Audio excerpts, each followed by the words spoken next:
But you have to remember, in Europe, the Ottoman Empire was breaking up, and all of a sudden these countries were getting loose, fighting with each other. And by 1914, Germany declared war on France, and it declared on Britain. They declared it back, so we were really under, that was the first part of our war. And then the other thing that really tipped it towards the United States. First thing, 1917, the Lusitania was sunk, and it was a liner, and they had on it 2,000 people, 200 of which were Americans, 140 drowned, some survived. But when the Lusitania was sunk by a German submarine, that thing went down in 18 minutes. Then the next thing that happened, the Archduke and the heir to the throne of Hungary and Austria, he was assassinated with his wife. They were very good friends in the United States. The thing that tipped it off, and the last thing that happened before we got in the war, President Woodrow Wilson was staying neutral. But then here came the British, and they had a secret communique that they swiped and got from the Germans.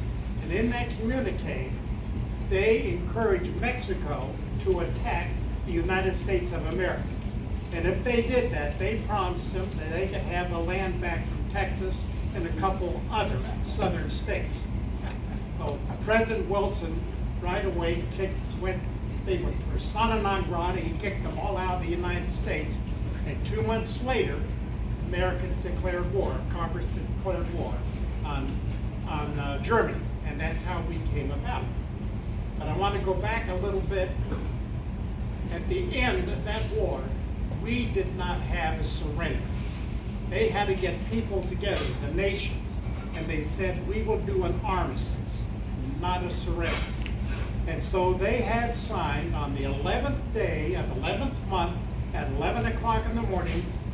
That's when that was recognized in Paris, when they signed the armistice. So no matter where you were at those hours on the 11th month, the 11th day and the 11th hour, that is the date armistice was officially declared. My dad, who was flying, and I just want to tell you a little background about him. He was about 20, and he was working with his brother. They ran a newspaper in Plentywood, Montana, and it was a weekly newspaper. And my dad set type. He didn't have linotype. He had to set all this type together. It was a grueling job.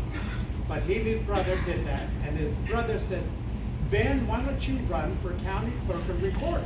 They're going to make a new county up here in Plentywood, call it Sheridan County. And my dad said, well, I don't know anything about running the county. Well, you can learn from a county guy down in Culver's. He said, well, yeah, but I'm too young. I'm only 20. Yeah, but when you're 21, you'll be 21 the day you can go into office. Your birthday's in December, you'll be going in February. And my dad said, well, I can't give speeches. So they ran to the newspaper, and he won. And he was the youngest county clerk and recorder ever to be elected in Montana, and still is that way today. And he ran that thing for about 5 years. The war started, and he left that and volunteered to go into the military. And when they said, you're going to be a balloon pilot, he said, okay. He went back, he got ready to go, went into induction in Chicago. And they said, we've changed our mind, you're going to be a pilot. They said, okay. So they took the train out to University of California, Berkeley. He went through ground school, got his commission, and he went then pilot training to Mather Air Force Base. And, well, it's Mather Field. I think some of you men with Mather Air Force Base in McClellan. He said he got out there, they were tearing grape stumps out of the field to make a runway for their airplane. And he said it took about a week to tear out all these grape stumps. And then finally railroad cars came in and had the airplanes on the railroad cars. And the airplanes, He's got it. It's on the table. It's on the table. It's on the table. Oh, it's on the tape, Jenny. Railroad.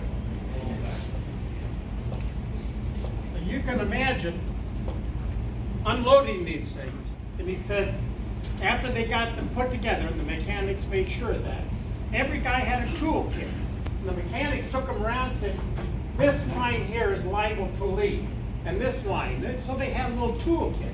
So if they crash landed, ran out of gas, had no, they could fix it themselves. So my dad said, he said I was kind of scared when we were doing this stuff. I don't blame him.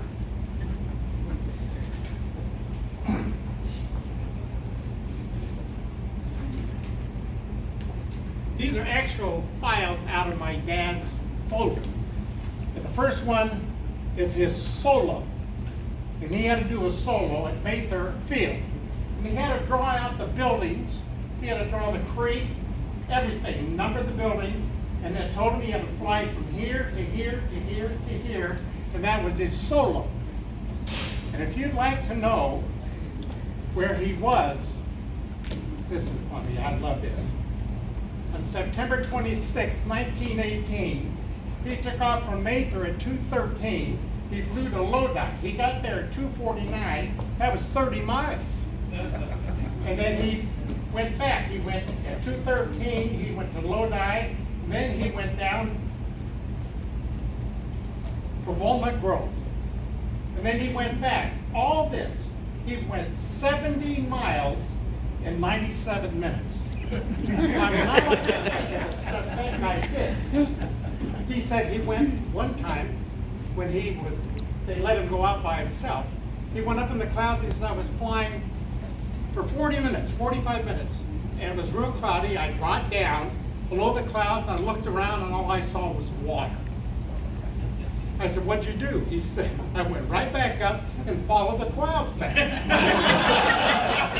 I finally came down, and I saw a railroad track, and I felt I'm at home. Then the next thing he did, he was shipped to Love Field in Dallas, Texas, and he had to cross country to Kelly, and that took a whole day. And then he had to stay there, and he flew back to Love Field, and when he got back in Love Field, that's when they had the armistice, so he never got overseas. But I want to tell you something. I got to see some of the people that he ran into. And when my brother and I went into the Air Force during the Korean War, and my twin brother and I, we got out, he went one way, I went to college, got my degree in commission, went back in, and I'm out at Hamilton Air Force Base. And my wife and I go to dinner with our commander. That was kind of a normal thing to do. And I'm talking to him and everything, and I mentioned the family. And I mentioned my dad was a World War I pilot. He says, your dad was a World War I pilot? I said, yeah. He said, did he get his wings before the armistice? And I said, well, I'm quite sure he did. Are you a Daedalian? I said, no, I don't have a fever or anything. I said, what's a Daedalian? This guy said, Elliot, these 70 guys, 35 guys got together, and they were all World War I pilots, and they wanted to start a fraternity of pilots. We have special forces, we have paratroopers, we have all kinds of organizations. But this is the first one started for pilots, and it was started in 1934, the year I was born.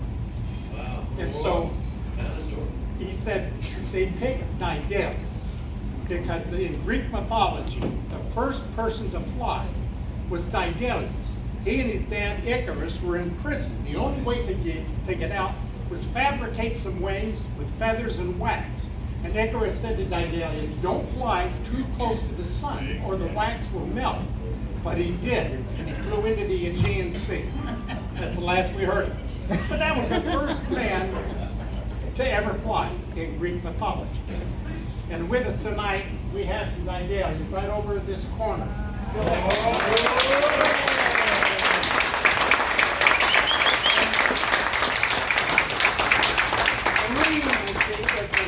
She's the National Secretary. Their office is out there at Randolph Air Force Base. We have 75 flights of Daedalians around the United States and a couple overseas. How many members do we have? 10,000. 10,000 members are in this club.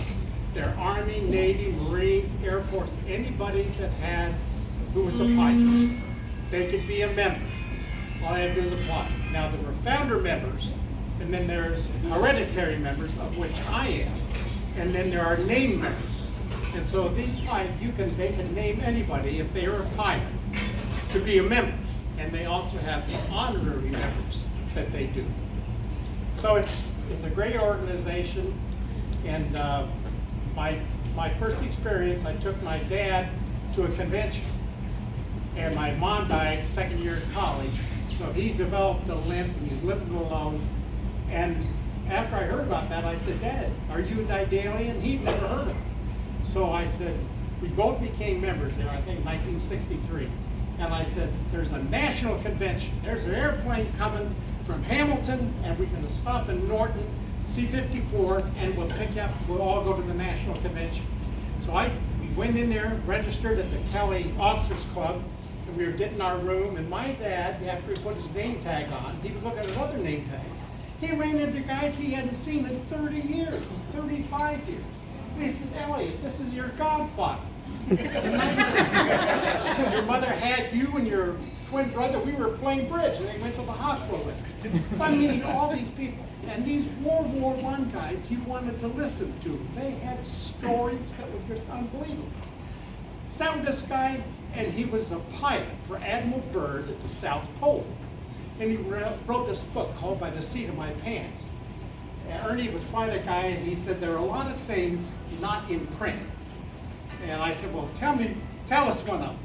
And he said, when we went down there with Byrd, we had a park against the Ross Ice Shelf, and that ship was going to be there all winter.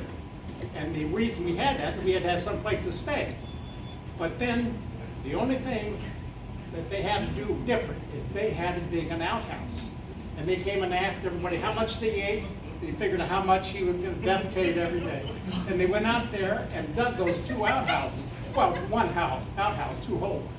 And they had to do it with dynamite. You couldn't do it with pick and axe. Dynamite that thing, and they took a week to dynamite that hole. Then they put the outhouse on top of it. But the thing they never figured, you sat down, did your job, when it hit, it froze and built up stalagmites. And it took about 3 weeks before you went in there and you were looking for a place to sit. And he said, how do we take care of that? He said, the Navy crew of that ship had a poker party every Friday night. And it was called the Poop Poker Party. I cleaned that up. And he said, they had, the guy, the boss, had a mask, a goggles, hat, gloves, and a crowbar. And he went in there and had to whack those stalagmites. He sold the things you won't find in print. And he told us about the Admiral. A lot of people didn't like him. He made everybody sign an agreement that when they got back off this expedition, nobody could give a public speech for 1 year. He made everybody sign an agreement like that. But he did, in his records, take off from there and fly over the North Pole. And the other little one, the real quick one, I went out with my dad when he was with a Los Angeles flight. And after we had dinner, about 6 or 7 of us went to dinner, and in the group was General Doolittle. And we were all just asking him all kinds of questions. One guy said, General, do you remember anything about the people? I mean, you know about the bombing and stuff like that. Do you remember anything about the Chinese people? And he said, yes. He said they were very, very polite, very nice. We crashed. My crew chief had a bum knee. He had splintered it up. And about the second day, they put us on a sampan. And we're going down the river, and here's this American, and he is a missionary. He gets on board, and he's asked us what we were doing, and we told him about we bombed Tokyo. And he told this to the Chinese, and and they were coming, hugging him and everything else. The Chinese love the Americans. They love the heck out of it. He said, but this missionary said, I'll tell you what, the thing you have to worry about is not the Japanese. You have to worry about the communists. Communists are going to take over this country. And he said, when you get back, would you call my mom and dad and tell them that I said hello and everything else like that. From that moment on, you couldn't do anything wrong with the Chinese people. They were for us 100%. And the guy that he picked up headed a famous society in the United States. I'm trying to remember his name. so-and-so society. They raised money after the war. John Birch Society.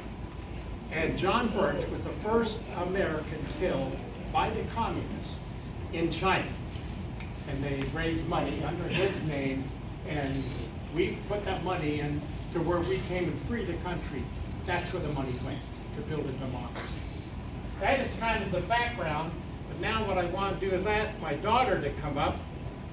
I want to dedicate this tile to half of my dad.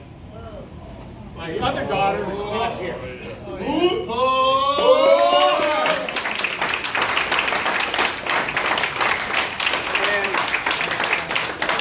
this tile is not going to be on the ceiling, but as you leave the canteen, it's going to be on the back of that sign, that black sign. And then we're going to hang this airplane.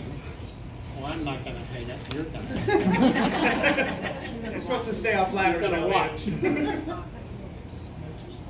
I know this has taken a little of your time, but I appreciate you all being here and coming in for this. Hang on, it's not over. Me No, too. hang on. Hold up. I got an order. A NOTAM. My God. You know, a NOTAM, I don't know if there's some of you that, and not a pilot, when you go to file your flight plan, you got to look at the board, because the NOTAM are over there, and it's notice to airmen. And that means you want to keep up to speed. There could be a plane that crashed on your runway that's closed. There could be a tornado. All kinds of information comes through NOTAM. Elliot, please tell everybody there that I appreciate them coming, and happy hour is on me. Okay, open it